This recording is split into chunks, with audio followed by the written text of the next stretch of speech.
grand plaisir de t'avoir ici. Très volontiers. Aujourd'hui, je voulais parler avec toi un petit peu des référendums qui sont en cours, notamment plusieurs référendums.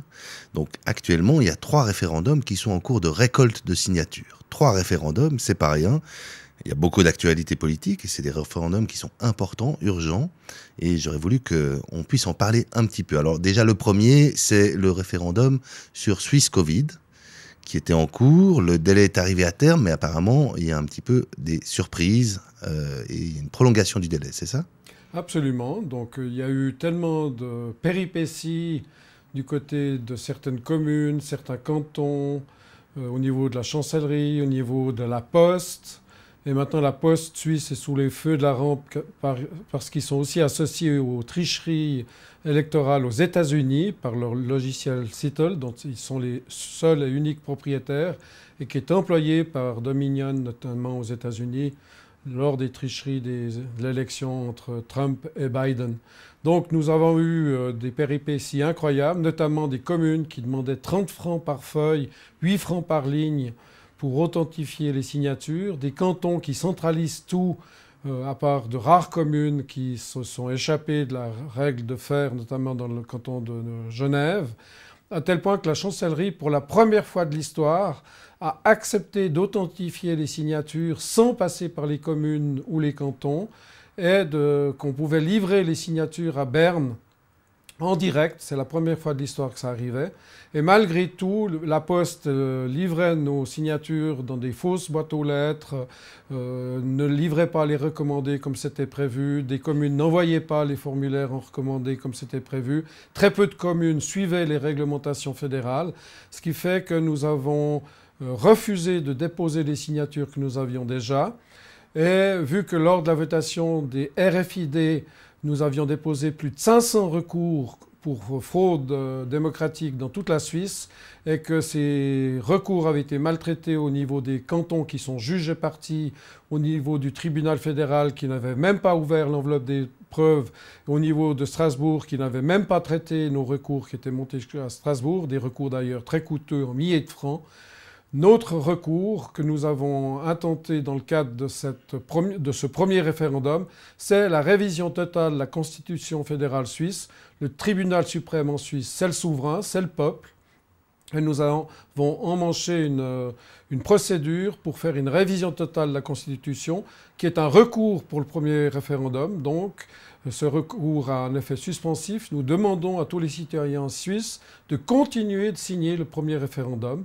Les délais sont prolongés de la durée du recours que nous avons intenté et qui remplace les 500 recours que nous avions tous perdus parce que la justice suisse ne fait plus son travail démocratique. Mais alors concrètement, donc, ce référendum, on peut toujours le signer. C'est contre la loi Suisse Covid.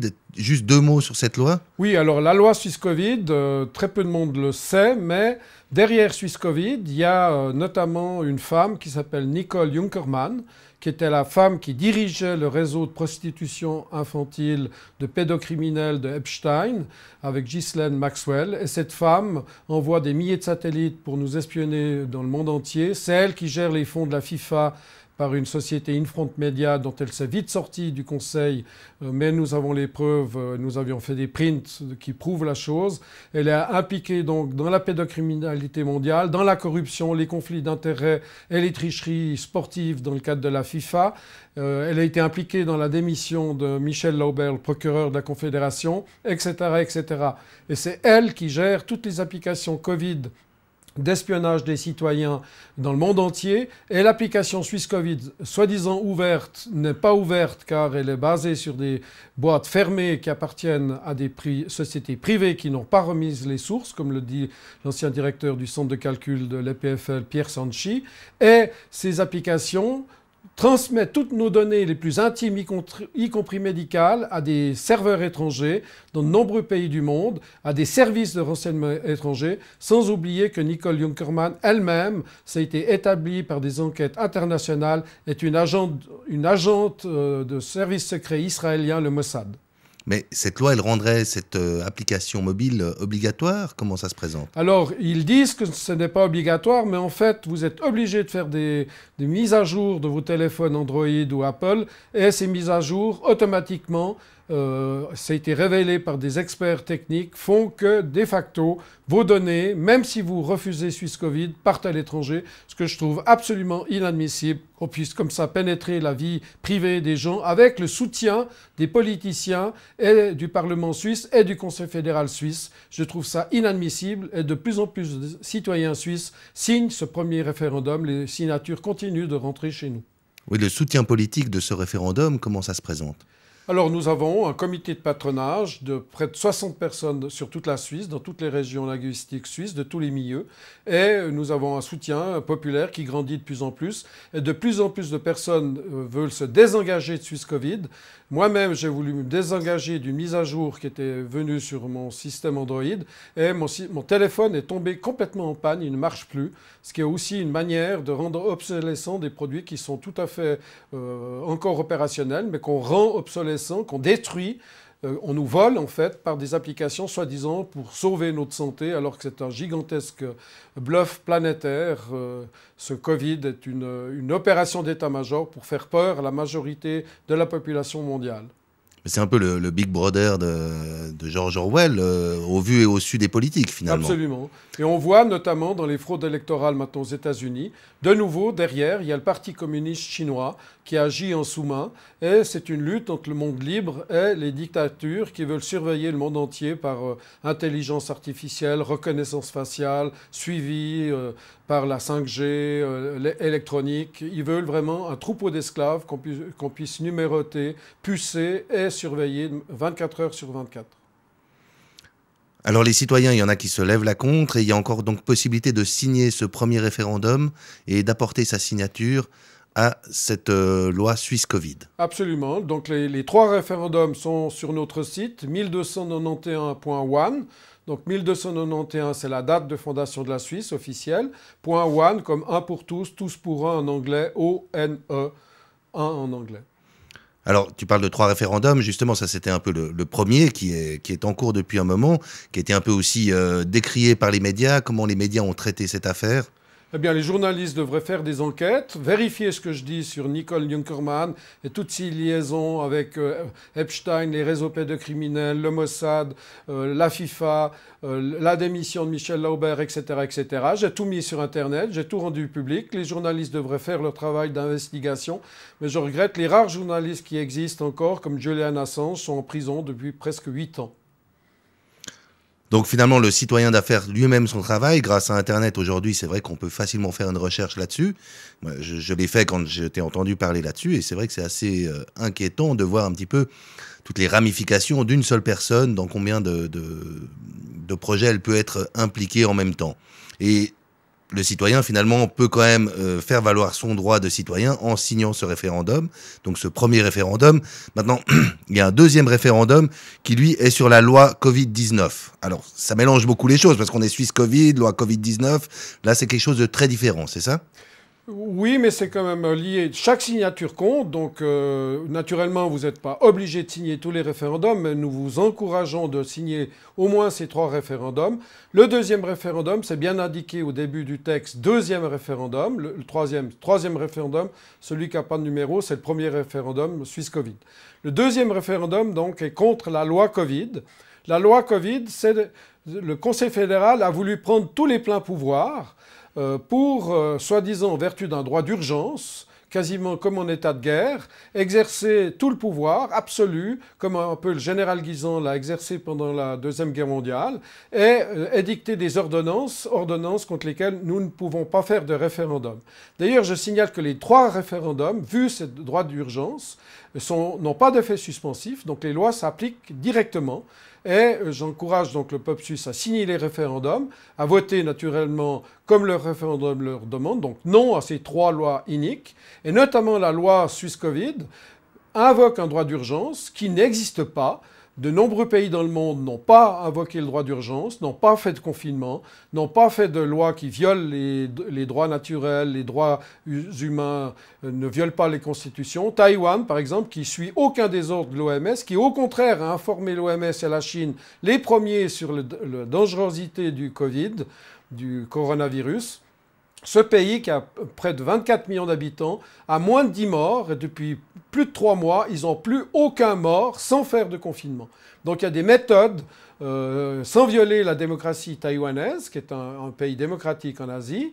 Eh bien, ce pays nous montre l'exemple. Il y en a d'autres, la Suède, l'Islande, etc., qui, sans confinement, comme nous-mêmes avons fait la Suisse romande, complètement différente que la Suisse allemande, ou la France, ou l'Espagne, ou l'Italie, qui suivent les recommandations de l'OMS. Et on voit par exemple que l'intubation des patients, c'était la chose à ne pas faire, et qu'il y a eu des milliers de morts parce que la politique de l'OMS était complètement fausse. Et en plus de ça, on nous impose des masques, on nous impose... Surtout, on ne nous soigne pas, alors qu'il y a des médicaments comme l'hydroxychloroquine, comme l'azithromycine, comme le Regeneron, comme l'artémisia annua, etc., etc. Il y a des soins, mais on ne soigne pas les gens, on les condamne à mort, et ceci est, à notre avis, criminel. En plus, la loi Covid prévoit de donner des millions, des sommes colossales aux mass médias pour nous intoxiquer avec leurs mensonges, prévoit de donner nos impôts à des coteries, des amis. Pour certaines subventions sont légitimes, mais d'autres, notamment aux mass médias, ce n'est pas légitime. Il y a des joyeusetés comme ça dans cette loi Covid qui est un abus de pouvoir. Vous savez que le Conseil fédéral a voulu garder les pleins pouvoirs après la Deuxième Guerre mondiale. Il a fallu que des Vaudois se lèvent, fassent une initiative fédérale pour le retour à la démocratie directe. Il a fallu 7 ans pour que le Conseil fédéral abandonne les pleins pouvoirs. Eh bien, dans ce cas-là, ils nous disent, soi-disant jusqu'à fin 2021, mais si vous lisez les petites lettres, c'est jusqu'à fin 2022. Et rien n'empêche que le provisoire dure. Et je suis prêt à parier qu'ils veulent une loi qui soit durable dans le cadre des pleins pouvoirs qu'ils se sont arrogés actuellement de manière... c'est un coup d'État permanent. Donc, si je comprends bien, il y a eu un état d'urgence décrété par le Conseil fédéral sous l'excuse d'un coronavirus dont on ne savait pas grand-chose au départ. Maintenant, cet état d'urgence, il a une durée limitée. Et là, en fait, on entérine cet état d'urgence avec cette loi Covid qui a été finalement votée par le Parlement, par la Chambre haute. Comment par le Parlement. Les deux chambres ont voté.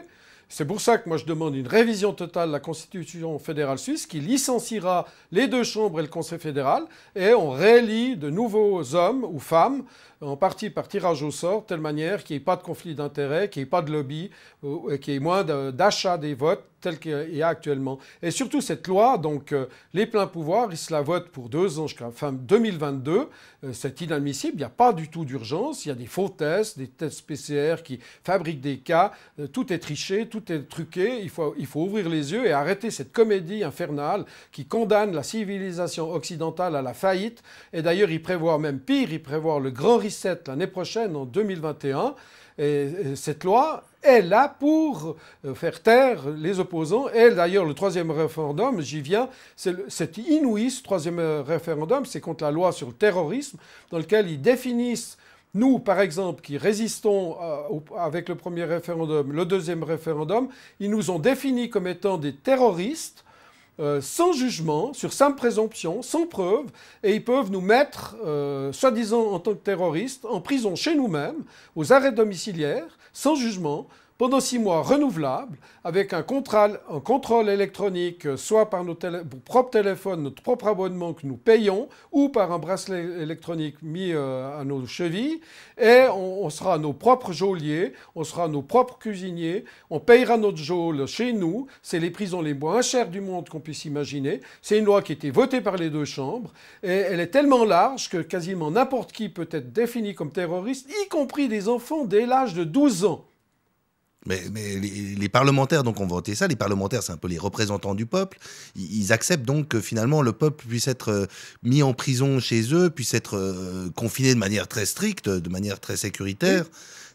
Pour des raisons qui sont finalement juste sur des soupçons, c'est ça? Mais lisez cette loi, c'est une abomination que des parlementaires, soi-disant représentants du peuple suisse, aient pu voter une loi pareille. Soit ils ne l'ont pas lue, soit ils ont été achetés, c'est incompréhensible.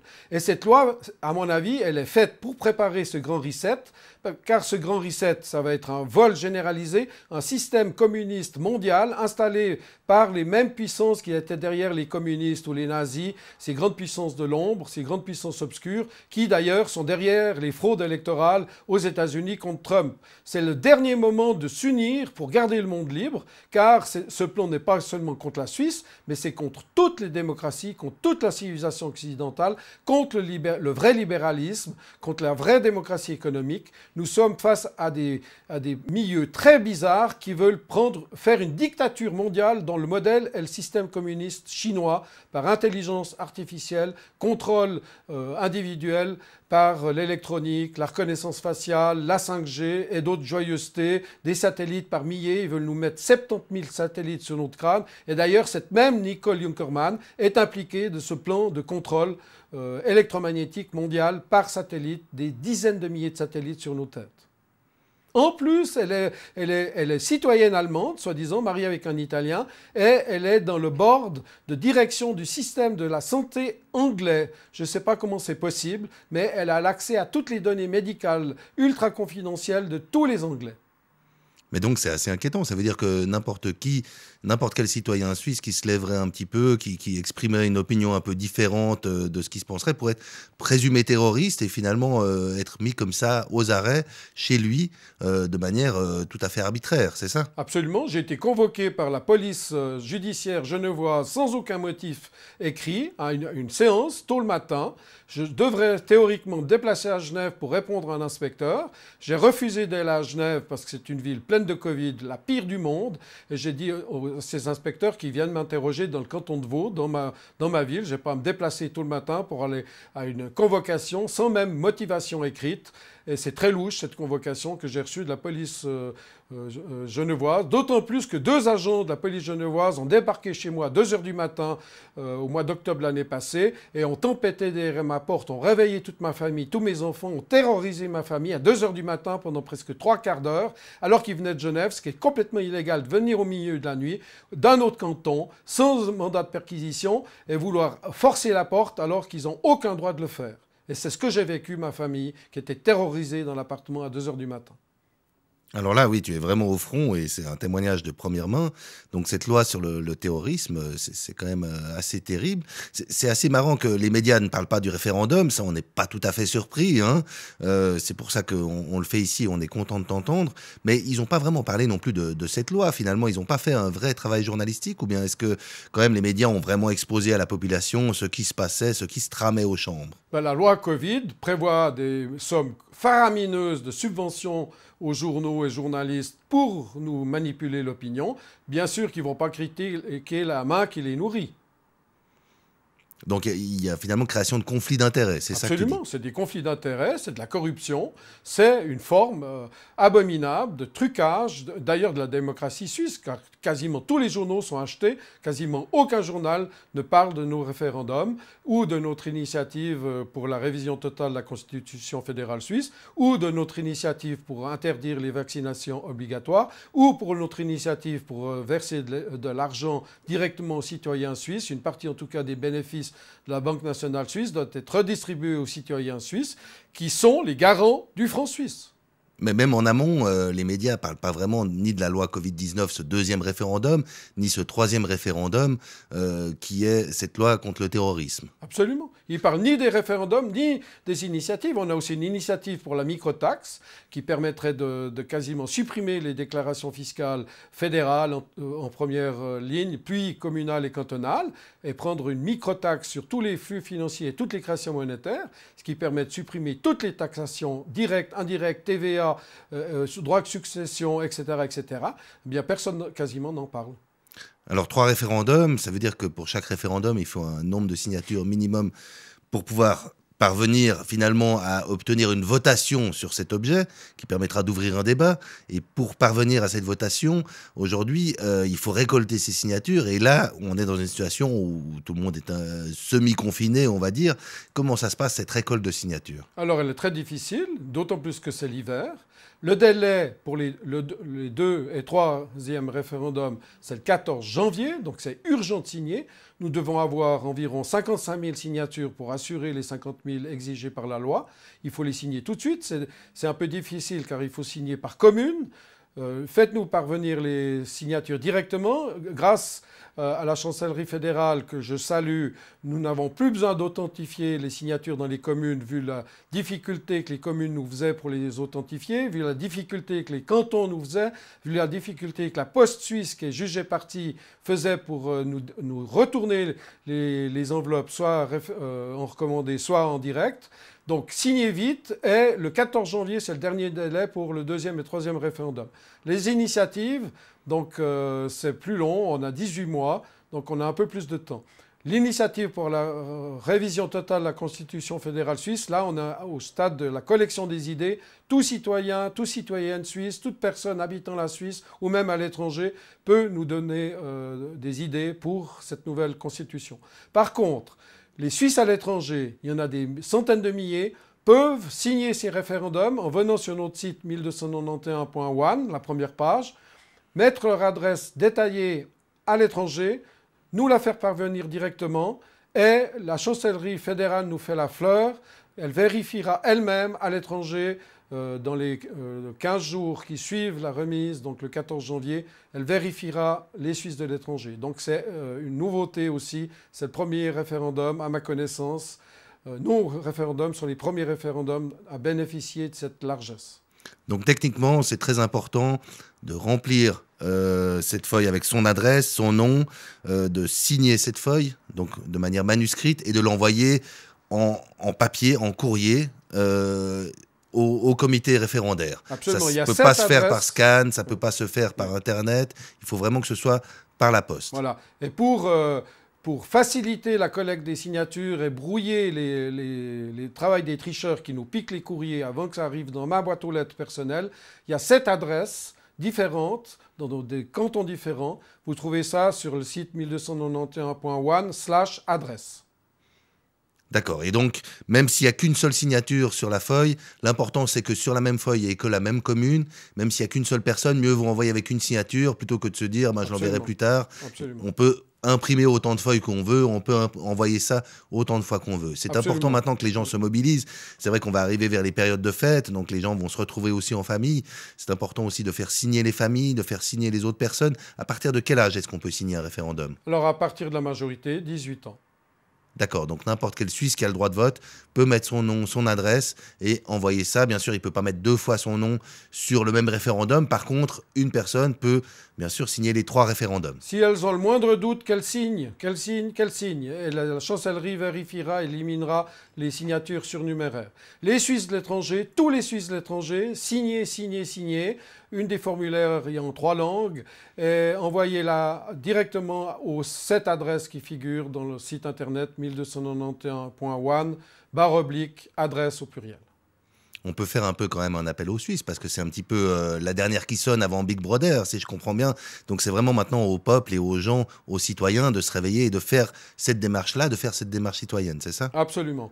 Et je recommande quand même aux Suisses qui ont du courage d'aller faire authentifier directement leur signature dans leur commune de domicile où ils votent, de telle manière qu'il y ait un contact personnel avec les autorités communales et que ça fasse un peu chaud au cœur des vrais démocrates de recevoir des formulaires déjà authentifiés, ce qui nous facilite aussi notre travail à nous.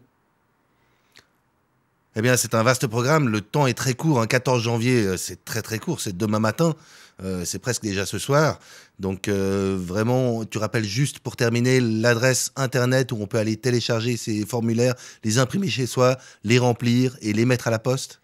Alors, 1291, la date de fondation de la Suisse, .one, comme 1 en anglais, O-N-E. Olga, Nevi, Ernest. D'accord, et là-dessus, il y a toutes les feuilles de référendum, il y a aussi toutes les adresses où on peut renvoyer ces feuilles de référendum. Maintenant, la balle est dans le camp des citoyens, des Suisses.